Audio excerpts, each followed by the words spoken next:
Goeiedag, ek groet jou in die kosbare naam van Jesus Christus.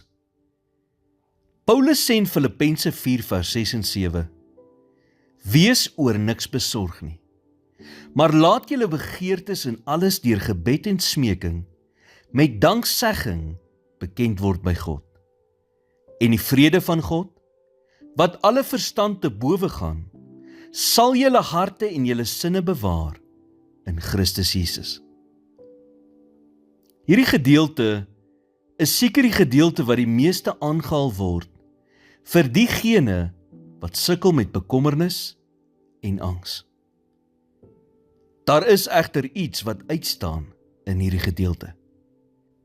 Let op die woord danksegging in vers 6. Paulus sê dat danksegging deel moet wees van ons gebedslewe.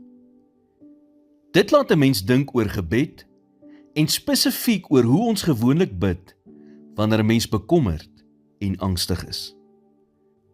As 'n mens danksegging uit gebed uithaal, klink ons gebede eintlik baie soos angs. Dan klink dit iets soos, Here, moet asseblief nie dat dit of dat gebeur nie. Of Here, laat asseblief hierdie of daardie saak in 'n spesifieke rigting gaan.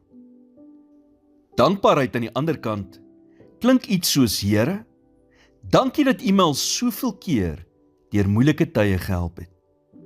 Dankie dat ek kan weet dat U my hierdeur ook sal dra.